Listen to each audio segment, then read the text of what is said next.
My name is Kaodirichi Akobundu-Ehiogu. I'm 22 years old and I'm a super athlete. In my head, I'm so athletic, I'm thinking I could dunk anybody. Like, I don't care how tall they are. I'm faster than them and I jump higher than anybody. His athleticism is like top 1%. It's crazy. He's got a great body for his sport. Great wingspan. My mom was like 5'8" and my dad was short. It doesn't make any sense. Damn, this kid is bouncy.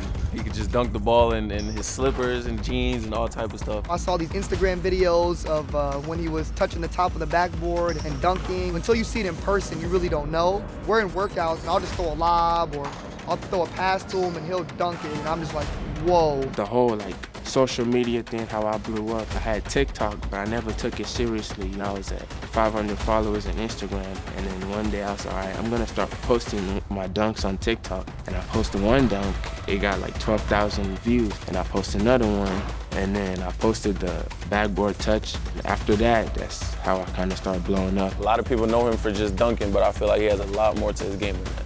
Training's been great with KO. I think the biggest thing that we've been trying to show is he's more than an athlete. Everyone knows he can jump high and he can dunk the ball, but KO's been really good about adding touch, his basketball IQ, when to set screens, where to roll to, where to pop.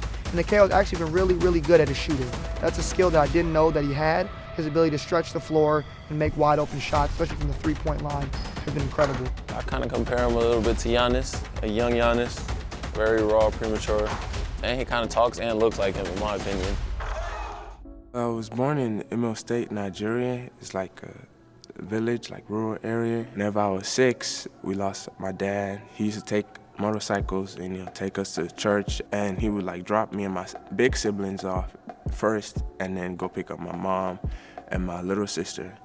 And one Saturday he drops us off and he's taking forever to come back to church, and then that's when we get one of the worst news ever. He had got hit by an 18-wheeler and died. And then my mom had already been battling breast cancer. 11 months later, she passed away. My mom's older sister, she took us to go live with her and her family in Lagos, Nigeria. My dad's younger sister and my mom's other sister, who lived in the United States, started working on trying to get us permanent visas to come over to the United States. October 11, 2012. It was 4 days after my 13th birthday. We came over to America in Texas. I was trying to play football, but my aunt, she wouldn't let me play football. I was 5'4" and I weighed 86 pounds. She said they were gonna snap me in half like a toothpick. And then my cousin, he had been training his little cousin. So I'll go out there and start kicking the basketball because, I'm a soccer player. I didn't really know how they did what they did with the basketball. And then that's when we start training. I learned how to dribble, how to do different types of layups all in 1 week, and I was, learning fast. Basketball tryouts came for the 7th grade, and, I didn't make the team. I had only been playing for 3 weeks. 8th grade, I made B team. And then I had grown again. I was 5'4" when I came over. 8th grade, I was 5'8". Freshman year, grew to 5'9". Junior year, I had grown to 6'3" at the time. Senior year, I grew to 6'6", finally in varsity. And my cousin was looking up all these unsigned senior showcases. I was one of the youngest kids there. The rest of the guys were JUCO guys trying to go to a university. And I go there, I do pretty well, shot the 3-ball real well, 5 of 11. Got a couple blocks, showed him I could push the ball up and down. I get my first offer from Sagu. My goal was always to play Division I basketball. I wasn't just gonna settle for Sagu. After the season was done, I told the coach, I'm not coming back. Go to the rec center for the school, and I'm playing, and I get hurt. I went up for a dunk, and somebody stepped on my foot, and I forced through it. I had a Jones fracture on my left foot. I had all these big plans. It just kind of got ruined. February 3rd, 2020, I started working at Home Depot.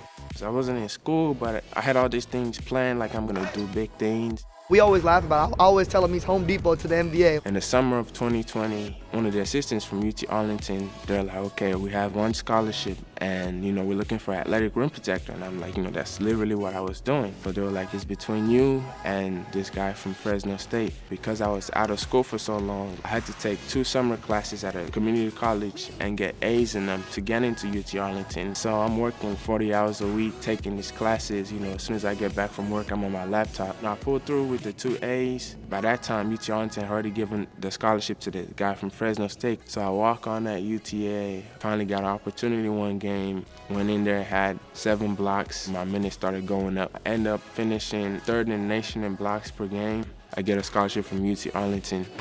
I never really lost hope. I feel like everything happens for a reason. Like I was meant to do something great. It's not a coincidence that what happened back home happened. I happened to come to America in a family that plays basketball. And then all of a sudden, I start growing tall out of nowhere. So I feel like it's all connected.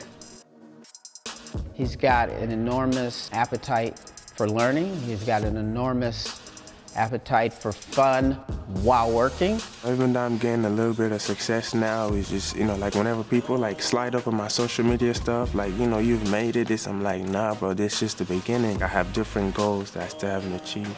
No days off to me means that we're in the gym every day getting better. And if we're not in the gym, we're doing something to help us get better as a basketball player. Well, if you're alive, you don't have a day off. You're in it. You could always be doing something on your off days. It's not easy, it's just keeping your mind not on what's going on right now, but where you're trying to get to.